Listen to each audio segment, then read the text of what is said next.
Aujourd'hui, on va répondre à plusieurs questions autour des temps de repos entre les séries d'entraînement.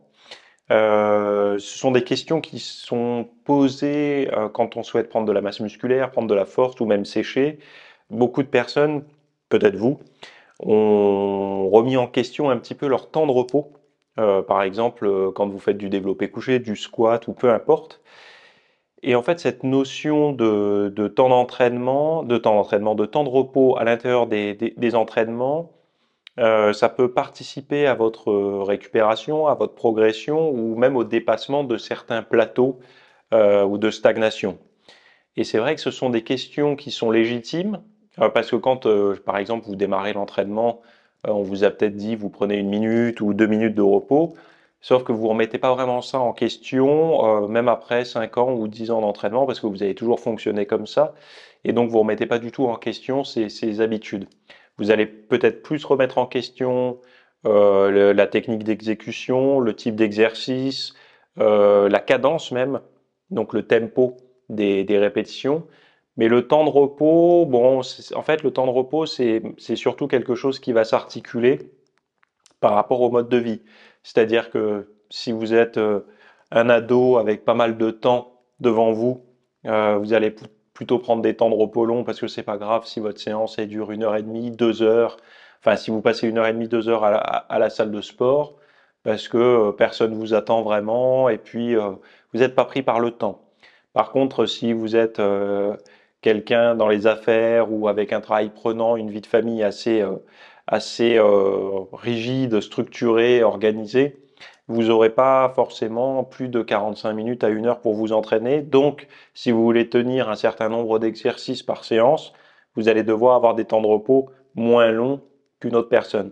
Et donc, si il faut voir que la structure, le style de vie, si vous regardez bien aujourd'hui, objectivement, c'est un petit peu plus vos envies et votre style de vie qui dictent vos temps de repos que la réalité scientifique de ce qu'il faudrait faire.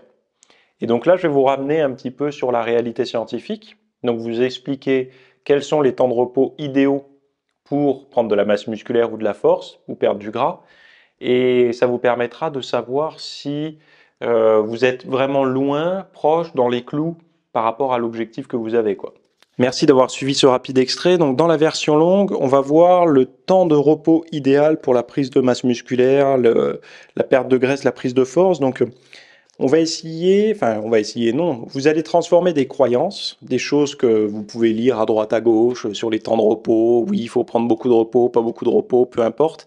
Vous allez transformer des croyances en connaissances. C'est-à-dire que vous allez savoir exactement comment répondent vos hormones en fonction des différents temps de repos que vous prenez entre vos séries. Et donc voilà, ce qui peut être important si vous entraînez à la maison, en salle, peu importe, c'est de bien comprendre tout ça. Parce que sinon, vous allez rester bloqué dans des croyances et en fonction de la mode, vous allez changer de temps de repos, en fait, tout simplement. Donc si ça vous intéresse de vraiment comprendre comment fonctionnent les temps de repos sur la prise de masse musculaire, allez voir l'intégralité de cette vidéo. Il y a tout, je vous ai mis toutes les notes avec toutes les études et je vous ai même maintenant, il y a une nouveauté, c'est qu'à la fin, vous avez un document avec ce que vous venez d'apprendre synthétisé, de manière à avoir un pense-bête en plus si vous établissez en ce moment votre programme d'entraînement ou autre. Et donc voilà quoi. Donc tout pour améliorer votre entraînement par rapport à ça, c'est disponible dans le lien ci-dessous. On se retrouve de l'autre côté. À tout de suite.